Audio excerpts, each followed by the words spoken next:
Okay, guys, let's get started with the lecture today. Today we'll talk about success breeds success dynamics. But before we get started, as we all try to make you as successful as possible, we have a little data collection happening. So Connor is going to take over for the next 3 minutes or so. And if you want to quickly come here and give instructions about what's going to happen. Okay. While you do that, let me remind you, it's still the online test is happening at this moment. If you haven't done so yet, you still have another 24 hours to do so. You have time until tomorrow. I said until tomorrow, 5 p.m. So far, so good. I've seen a lot of you already taken it. If you haven't done so, do it now. Yeah, do it. You have another 24 hours to complete it. Were there any questions concerning the online test? Something that you encountered not really great. Okay. So let's get to the topic of today's lecture. Today, I really want to talk to you about success. And it's something that just personally I'm very interested in because I want to know about what do good people do that makes them really good. And I want to know that so that I can tell you. And so that you can learn, because where is this success coming from? What is driving success at the end of the day? Yeah. And so sometimes people think that, success is a straightforward way. Good people, they're just really good. And they kind of like, I don't know, in academia, people think good people submit papers and they are just brilliant papers, and because of that they get published and so on. But that's not really how it goes. So I can tell you, behind every success, there's an awful amount of attempts. There are a lot of tries behind that. So for every successful thing that you see, there are so many failures of exactly the same people behind that. So it's really a lot of work in that. And, one of my idols when I was growing up, Michael Jordan, he said, I failed over and over and over again in my life, and that is why I succeed. So in that regard, I always tell students, don't be afraid to make mistakes. Don't be afraid to fuck something up, Actually, when I'm submitting a paper or when I'm giving a presentation, I hate it when people love what I do. And the reason is because I cannot improve. Because I don't know what can I do better. So I'd much rather have people kind of tell me so that I can get better. There's something about culture. I know this here in Ireland. It's often this, oh, you've done great, and patting on your shoulders. But I don't really believe in that because it doesn't help you guys. So luckily I'm German. I tell you when you fuck something up. Yeah? So I tell you not because I want to be mean, but because I want you to become better. Right? And I think the first step to become better is actually to acknowledge where something is off. And sometimes it's really hard to admit. So actually I'm going through that with students a lot, with my PhD students, where we sit down, we write papers together, right? And they kind of spend time on it, and then I read it, and then I rip it apart.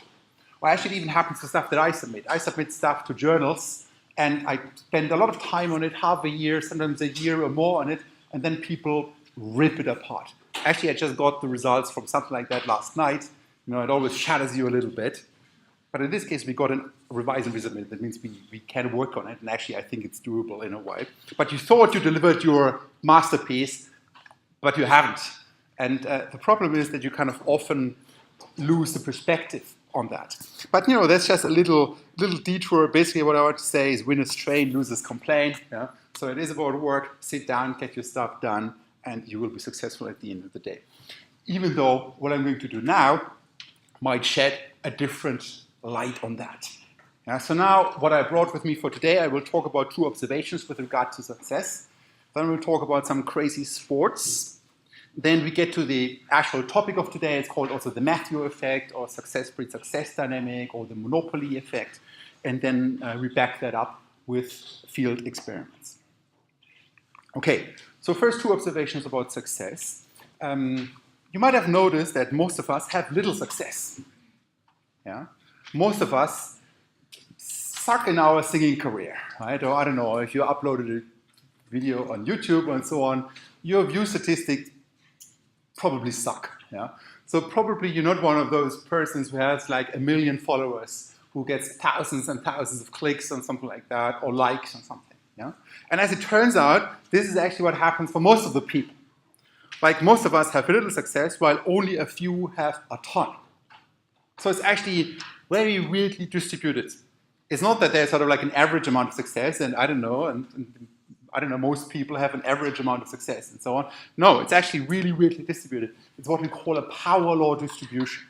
Now, a power law distribution, in this case, you have a very few number of people that have huge amount of success. And that's what you see over here on the axis, but a lot of people who have hardly any success. So it's not like this nicely normal distributed thing, but it's actually a very different distribution. How can we make sense of that? Well, you could argue that some people are just more special than others. Maybe some people are just outstanding, and some people are. I hope some of you are. Some people are just really, really special in some ways, or very talented, and that differentiates winners from losers. So some people just can do something that others cannot. But it's still sort of a little unsatisfactory to explain why we would have this very weird distribution. Why should so many of us suck? Why should kind of this be distributed in such a weird power law way, and not in a way where actually more people are sort of like in the middle range of being successful, yeah, and being talented and so on. So that's a bit of a puzzle. Another one is the second observation that we have, is that there's an acceleration in how successful people are. It's not that people are sort of like, linearly successful and they become more successful and more successful. Actually, most of the time it works a bit like this. Bam! Suddenly the thing explodes. And when you're on social media, you know that. Yeah? Suddenly something really explodes and really, really, really takes up, right? So it has been not that successful, but then suddenly, boom, there's this acceleration in success. And you could argue, okay, maybe there are unobserved temporal processes, like a learning curve or over the life course or so on, that speeds things up. But still, this is all a little unsatisfactory, to explain these two observations. Actually, what is much more convincing in this regard is that there are underlying social dynamics that kind of lead to both this power law distribution of success and to the sudden acceleration of success. That it's about relationships and people influencing each other and so on, like underlying social dynamics that matter here. Okay, now let me talk about crazy sports to kind of set up the scene for this a little more. So crazy sports, now I'm going to talk about hockey, or ice hockey, as we say over here. And now I'm dwelling on an example by Malcolm Gladwell, who is this journalist, but he writes really nice books. He wrote books like The Outliers, or also, he wrote a couple of these popular science books, which we should pick up at the airport. I love these books because, first of all, they actually are serious. There's something serious behind that. So the guy is not making that up, so he's doing his homework. So you can look up all the references in the back. But at the same time, the guy is a journalist, so he knows how to tell a story. So he kind of tells stories about outliers, or about other things. So anyway, so he describes this story about having been at this hockey club final actually it was a high school final between the Vancouver Giants and the Medicine Hat Tigers. These are two teams in Canada. And, this is like the biggest thing in hockey in Canada for high school kids, right? If they win, and at some point they play in the national championship. And that was the national championship game in 2007. Yeah? And this was the team roster of the Medicine Hat Tigers in 2007. Now there you see, the name of those folks, their height, and weight and birth and where they're coming from and hometown and so on. So this is like the team roster, and a hockey team, as you see, is actually quite big, even though there are only, 5 players on the field plus the goalie, I think. The roster is quite big. They get tired very quickly, so they replace folks all the time. Okay, so now I have a little exercise for you guys. And the exercise is, I want you to take 2 minutes and look at this team roster and see if you find something unusual. Yeah? Feel free to talk to other people about it.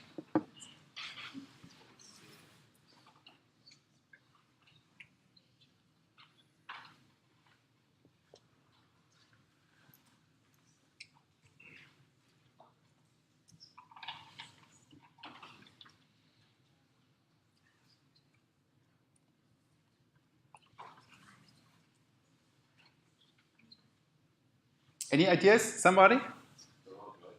They're all guys? Well, it's probably because it's the male final. Yeah. Good, but you know, it's fair enough.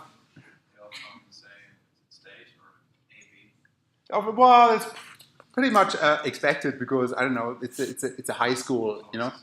So of course they are sort of professional, and probably people send their kids to the best schools in the country if they are very good. But maybe I don't know. They come from the same state. You know?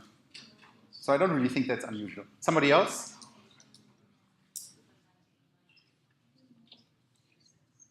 Age? What is about age?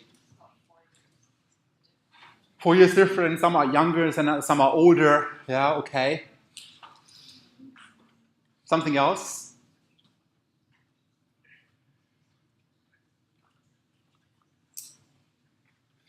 Well, we're getting to what I actually wanted to get your attention to, and that's their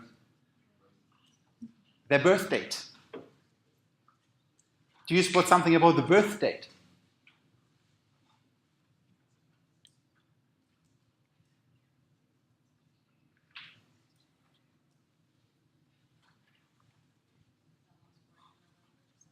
Sorry?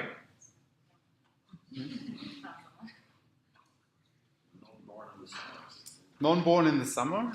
Well, it's hockey, you know, but it has nothing to do with it. But we're getting on track here. But actually, if you would kind of map that out, now what you see, now I took those birthdays and I distributed them over the 4 quarters of the year. And what you see is that over half of those kids were born in the first 3 months of the year. That's kind of odd. Yeah. At the same time, as Jane had pointed out earlier correctly, it's not always the same year. It's actually different years. So over half of those kids were born in the first 3 months of the year. Huh? Is that a fluke maybe? I don't know. Sometimes it's important to think about, sometimes we have just random allocation of people, right? So I don't know, always be aware. Sometimes things are just happen out of chance. We don't like to admit that, but in one case, that could totally be the case. Yeah? If I wouldn't know something about, I don't know, all the other high school hockey teams and so on. Well, as it turns out, this is an effect which is pretty substantial. So now this is over all minor hockey leagues in just like a division below the NHL, below the National Hockey League in the US. If we take all the players, and now we're just not talking about 12, I don't know, or 20 players in total anymore, but now we're talking about thousands of players. And there you see when they were born, and actually you see like 2 graphs here, like, I don't know, the black one is actually what we do observe, and the other one with the lines in it, that's the expected one, that's basically just how many people were born in a certain time frame, right? If you would argue that sometimes there are a little more people born, I don't know, over the summer there are actually more people born, in September there are more people born than in January. I don't know, it has to do with what we do during the summer, during the winter, I guess. Yeah? We make babies. Yeah? But then what you actually see, so you can compare of what we would expect by chance anyway. Yeah? And we see a huge difference.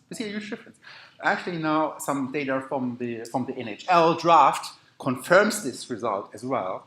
So this is our paper. You can read up that paper, which kind of also looks at the players that kind of get into the NHL. You know, like they're like the rookies, they're like in the draft. They get drafted to kind of now join the NHL over all those years from the 1970s into the mid-2000s. And you see how many of those were born in the first quarter and how many of those were born in the fourth quarter.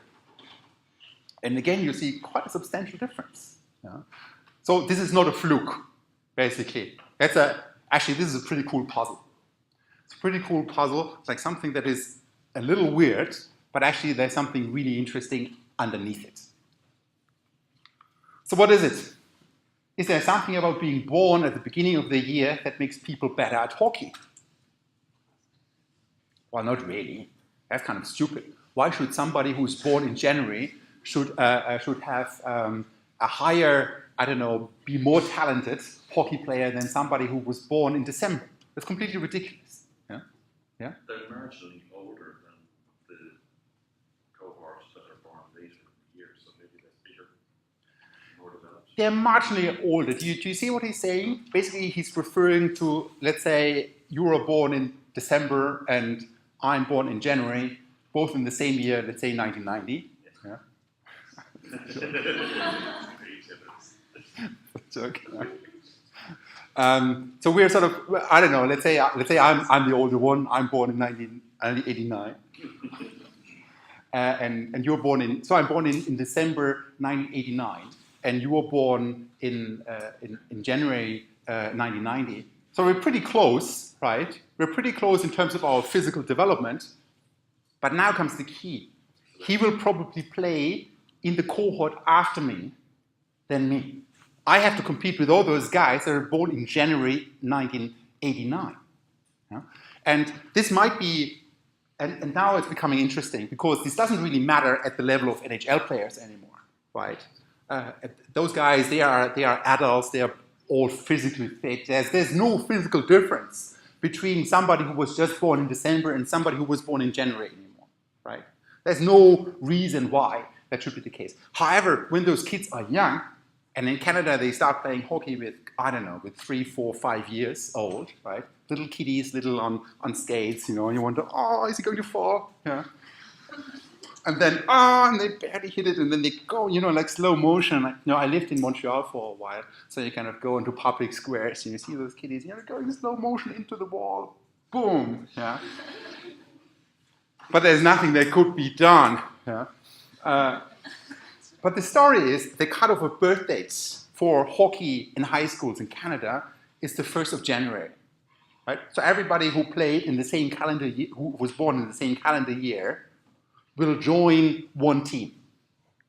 While somebody who was born a year later or after will join another team and then compete in that cohort, right? So there are age differences. So, but at that age when they are 3, 4, 5 years old, there could be a big difference, right? There could be somebody who's, who's just 3 years old and 1 month, and there could be another guy who is like 4 years old. And they are both kind of playing in the same team. But at that age, that's a big part of your life. Like 1 year is like a quarter of a life's difference. Or in the case of the younger kid, it's like a third of that kid's life's difference. So at that age, this 1 year really matters. So that's sort of like the starting point. Where you see sometimes these things are random, but they are kind of small little starting points. But now the key is, why should that still matter when those guys enter the NHL later on, right? And now this is where success breeds success dynamics come into play. I think it's a great example because later on, there's no reason why there should be a physical difference anymore between people who are kind of, who should develop differently. These things grow out. 1 month difference or a few days difference doesn't matter anymore when you're 35. But apparently it does. So what happens? What are the underlying dynamics? Well, at early age, that difference matters a lot. And then there's those bigger kids. If you were, let's say, you were born in January instead of December of that year, you are slightly bigger. Yeah, you will play better. You can bully the kids on the ice rink or whatever you do because you're just stronger. You're just a year older than the other kid, and the difference matters.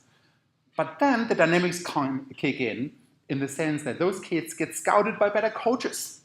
Now, if you're a coach and you select the best player, well, you see, there's one kid is like bigger than the other. That kid is dominating everybody else in their team. Let's get that kid on the selection team.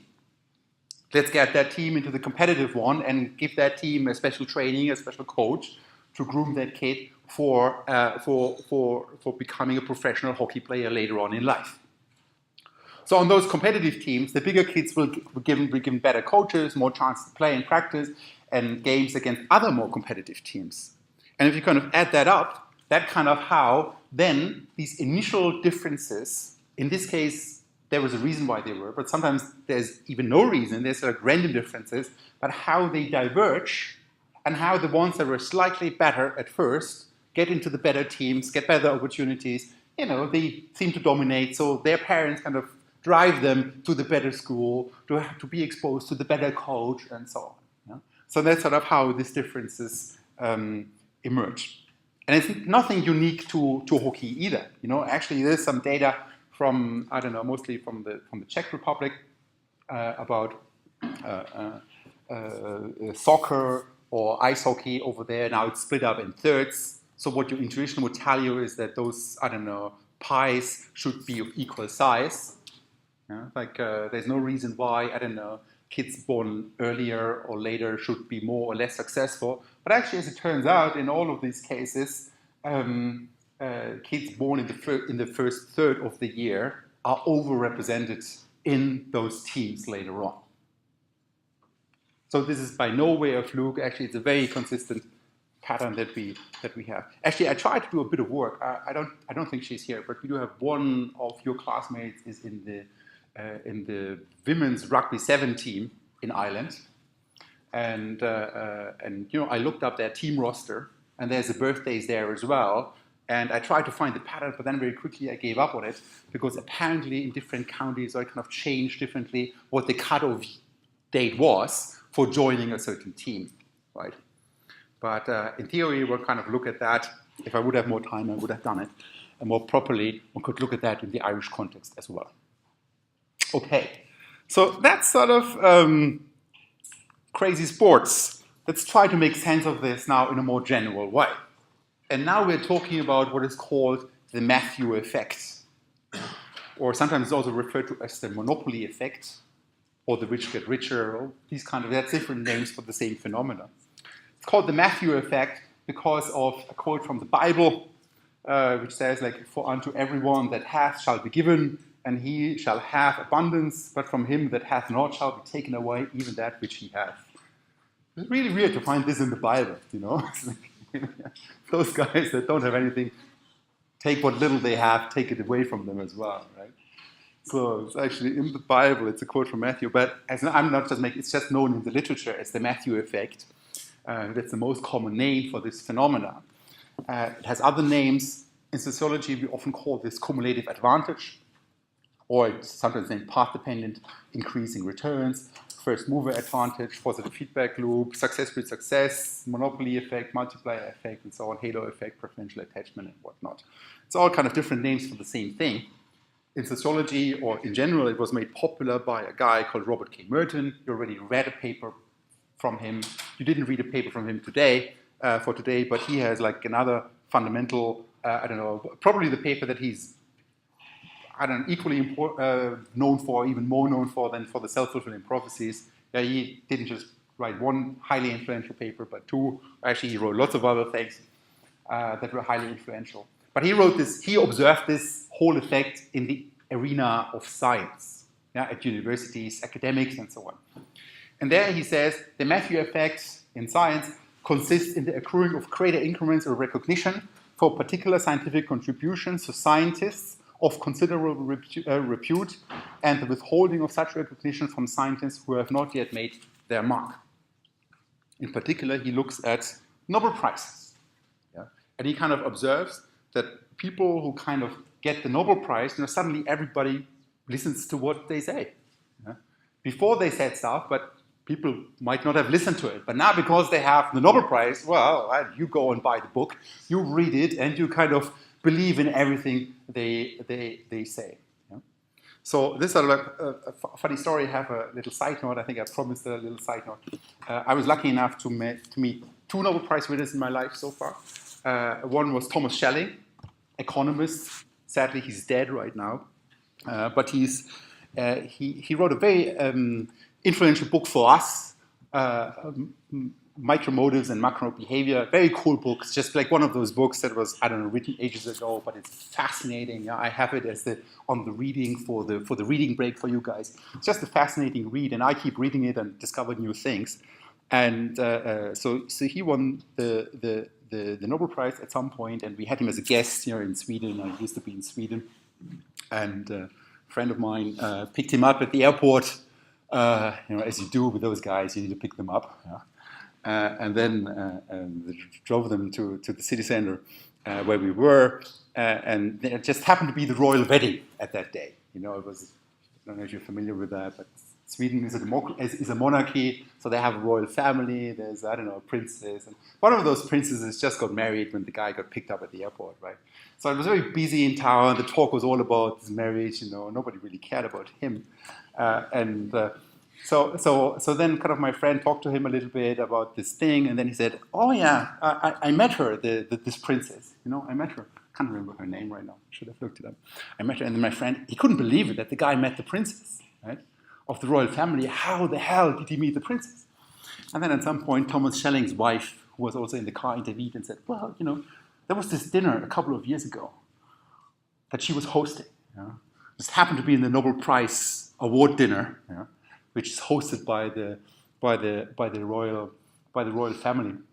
So that's sort of like Thomas Schelling. Also, then later on, I met him actually myself, at a reception that we had, and I had a terrible cold at the time.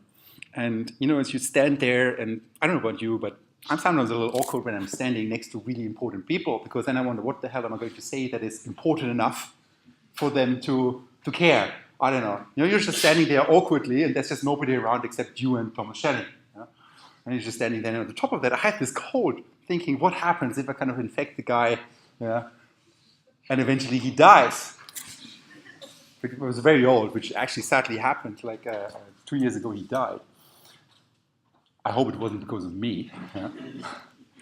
But anyway, the long story short, Merton writes about how Nobel Prize winners suddenly become more visible because they won the Nobel Prize, and because of that, now people listen to them. And he and somebody else put that in wording like that, like ceteris paribus. That means holding everything else constant, basically. Ceteris paribus, an article written by an economist affiliated with Harvard University or University of Chicago, which are two highly, reputed universities, some of the best in the world, had significantly, statistically and numerically greater peer recognition than if it was written by an economist affiliated with a less prestigious university.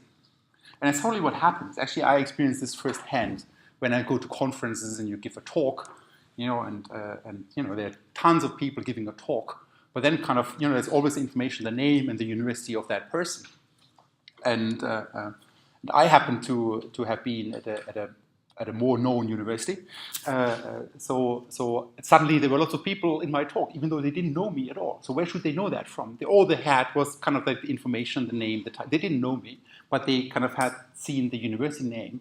And while in contrast, other people that gave great talks, amazing talks, there was hardly anybody there, just because they were from a not known university. Which is like really weird, like a big mistake you can make, to judge people by the label and not see amazing work that might be going on otherwise. You can totally do amazing work wherever you are. Bloody university is just a label at the end of the day. It really depends on what you make out of it. At the end of the day, you think that we teach you stuff, but it's actually you teaching yourself. It's just sort of the environment where these things happen in a way. So I can't kind of instill something into your brain. I can maybe inspire you or so, but you have to learn things by yourself at the end of the day, and in theory, you could do this wherever you are, right? So people sometimes forget that. Anyway, so this effect, also known, the rich get richer and the poor get poorer, inequality gets apart, and there you see where this becomes relevant for sociology. So although originally developed, for academic achievements and scientific careers, this Matthew effect is a very general mechanism for inequality across any temporal process, in which a favorable relative position becomes even more successful because it was already favorable or successful. So now I brought experiments that kind of try to look at this phenomena in more detail as well. Basically, the story here at the end of the day is, this is like a paper by Van der Royt and others. This is the paper that you guys had to read for today. It's a great paper, all the great guys. I know the first guy actually a little better, Arnold van der Royt. He's such a nice guy on the top of it, but he does the coolest research in my opinion. So he's one of my heroes, one of those guys that I look up to, who's actually not much older than I am. So he says the success breeds success hypothesis that he has in this paper claims that the ultimate success of select persons may be born out of the small, random initial advantages that grow ever larger through runaway positive feedback. So he even says sometimes this might be random to begin with. And there are examples for that, where we look at political careers in a way, but many other domains as well. But the question then is, can one increase the likelihood of success in the future by bestowing success upon an individual in the present? Can we make somebody artificially look more successful right now, which then ultimately makes them more successful for real. And that's sort of where Arnaud did great experiments. I talk about those experiments a little more, but first let's hear from the man himself about one experiment that they did on Wikipedia. So one hypothesis that we had was a fuzzy sociological hypothesis. We thought that it is the positive karma, if you will, the positive sentiment, the appreciation that is being expressed by one editor of Wikipedia to another that motivates the editors, that gives them a sense of community. And this is a fuzzy sociological explanation, but in this particular day and age, these fuzzy sociological explanations can be tested. And for example, in Wikipedia, we were able to put our finger on exactly what the transmission of positive sentiment is, because there are very concrete items in the web logs of Wikipedia that denote the giving of such a thing. For example, there is a Barn Star. This is an unofficial award that one editor can give to another as a token of appreciation that says, thank you very much for your contributions. And this Barn Star is a signature that we can track, because the volume of Wikipedia is freely available online. And so we can look at the Barn Star and see what happens to productivity before and after that Barn Star. Now, when you look at the records of Wikipedia, typically what you see is that there's a spike in contribution volume followed by decay. And at the top of that spike is where the Barn Star occurs. So that would suggest that the Barn Star has a counterproductive effect, whereby the productivity goes down after the Barn Star. Now, the problem with observational data is that we cannot tease out cause and effect. We do not know if the Barn Star caused the decline or if that decline was going to happen anyway. And that was maybe just a spike that led to the Barn Star. In order to disentangle these, we need to perform an experiment. And so that's what we set out to do. We went into Wikipedia as editors, and we handed out Barn Stars to individuals who deserved them. But we handed them out after we first flipped the coin to decide if the individual is going to be in the control group or the experimental group. So that means that we have two identical populations in expectation, control group and experimental group. Only the people in the experimental group get the Barn Star. And now, if we look at productivity after the Barn Star, we should be able to see if there is indeed a positive or a negative effect of receiving a positive token of appreciation. So here's a graph to the left of me. We see two curves again. A red curve that is here at the bottom. The x-axis is time, the y-axis is contribution level, and what we see is that the cumulative productivity goes up to the point where we give the Barn Star, this vertical line over here, and then increases but only slightly. This is contrasted to the blue line, which up to the giving of the Barn Star overlaps with the red line, because they are identical groups and because nothing has distinguished these people yet. But then the people in the blue group who do get our Barn Star, they exhibit heightened levels of productivity as indicated by this higher curve. And so this illustrates that with the experiment we were able to find the opposite effect. It is indeed true that positive rewards increase contributions levels, and these are an informal money system, if you will. There's informal tokens of appreciations that's basically substitute what in other markets or other systems is money, and it helps people stay motivated and contribute all that Wikipedia content, and in the end produce a worldwide encyclopedia that is used by many people, and all they need is an internet connection. And so these two projects illustrate. So Okay, so there was like just one experiment where they did. You got the design. Like people kind of were randomly given this star, right? Like the same set of people in a way. Nothing distinguished them, but some got that star and others didn't. So basically, they kind of instilled something on them. They instilled that appreciation as token of success on some people, right, but not on others. While in fact they didn't really differ between each other. And then they kind of look at how does that affect what they do afterwards, right? And how much do they contribute? How successful are they afterwards? Well, actually, they kind of did these kind of experiments, like a couple of them. And that's now we're talking about the PNAS paper that you guys had to read for today. It's a great paper because it's very simple, but still very cool, I think. And they kind of artificially made things successful. And they did that in different domains. So you might have heard about Kickstarter. Anybody heard about Kickstarter? Anybody not heard about Kickstarter? It's basically a crowdfunding website. where you can have a great idea. You can have an idea for a lunchbox. Yeah? Let's design a new lunchbox. And, or you can actually have what I recently bought, which is pretty cool, like a little Pico projector that I have. If you know what I'm talking about, then you know how cool it is. Actually, it started off at Kickstarter as a Kickstarter project. You know, you could contribute there, and then kind of, you know, lots of people kind of say they pledge €5 for it or €10 or whatnot, and that's sort of how they kind of accumulate funding to actually produce something at the end of the day. You know? But now what they did here, they went on Kickstarter and they randomly selected projects. Didn't look at the content of it at all, right? So just pretty randomly selecting those projects. Randomly drawing them, not reading at all what the description is. And then some of them, they generously contributed money, while to the others, they didn't. And you see where this is going, because then they can actually see whether those projects that artificially were given the success at first, they can see whether those projects actually then became more successful afterwards, whether more people then, I don't know, donated money to that project as well, thinking because, well, somebody already loves this idea of a lunchbox, so let's go for it. How cool would that be? You know? Like a great wooden lunchbox. Yeah.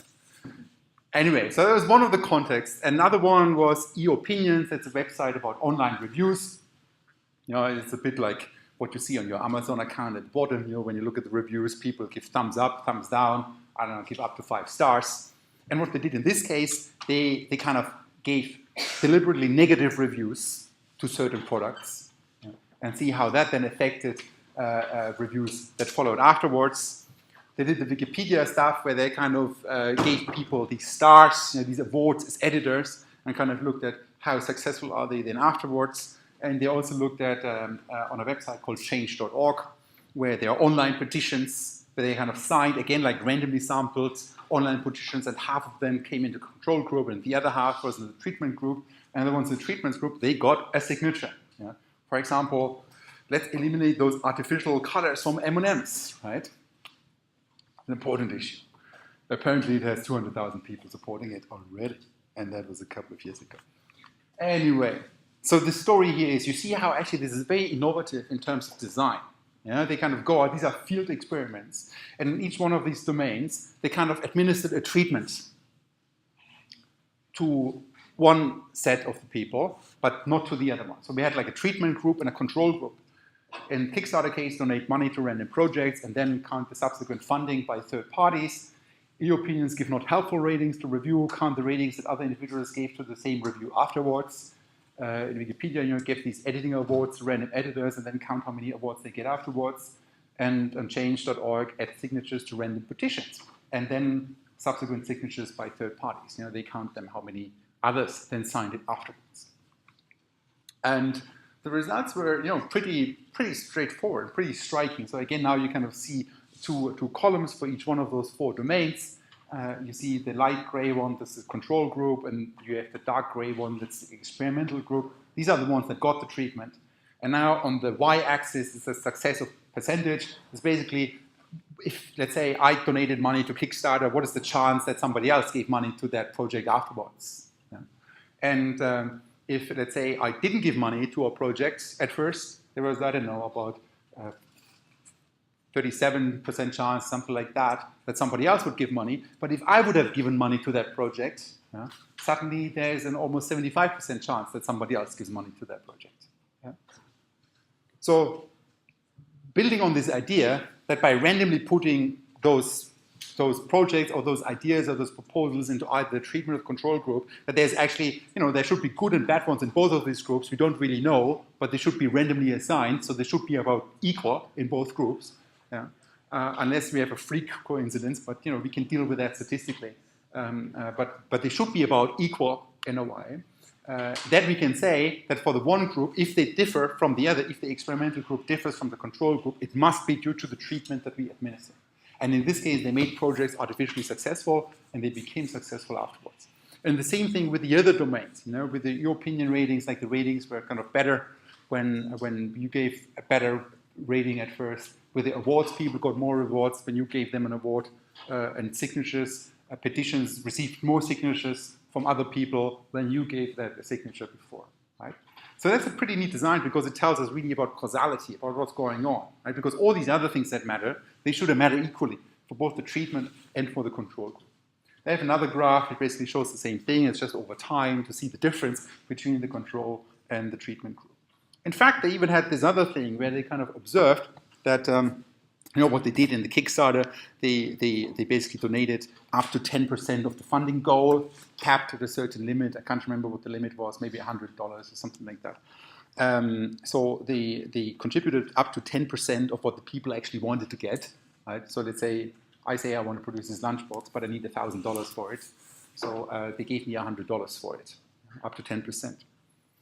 But then they could actually look at how many people or how much money do people then give afterwards, after, I don't know, they artificially, randomly gave me their money, out of a stroke of luck for me.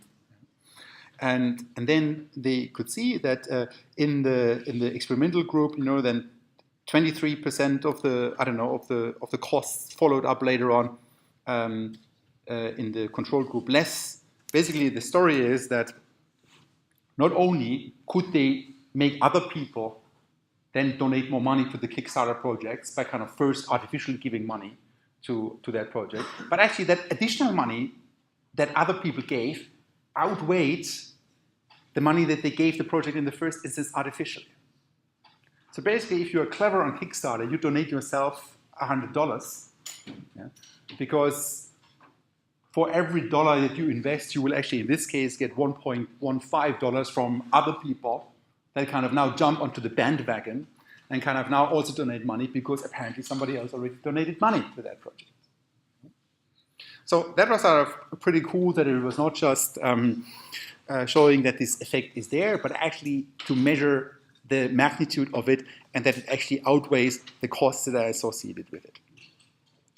Okay, so there's causal evidence for success-breeds success in a variety of substantive domains with a very innovative design, is I think, which is why this kind of stuff ends up in PNAS. It's like one of the best journals that we have in general after Nature Science and then PNAS.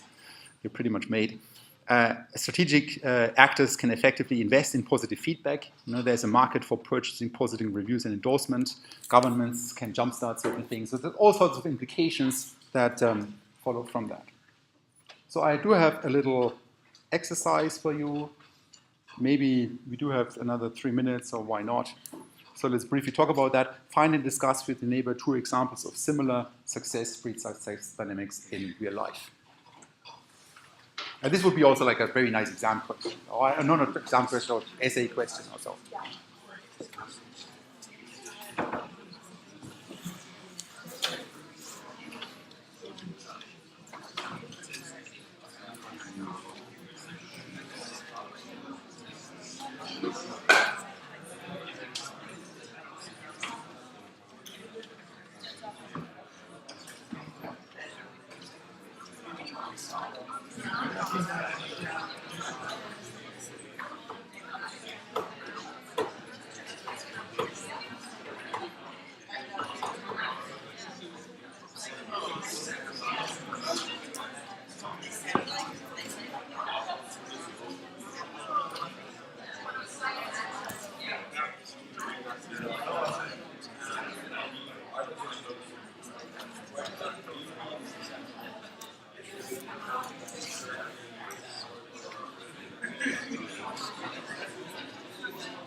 Okay, if you were clever, okay, let's stop.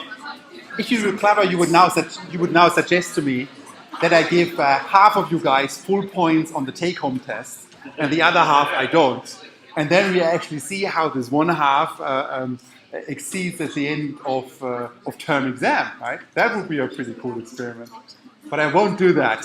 So you still have another 24 hours to complete the take-home test. For Thursday, we have the reading, spreading of disorder, where we actually look at the negative side of this. So where it's not just success breeding success, where actually chaos breeds more chaos. Yeah. Okay, see you on Thursday and next week.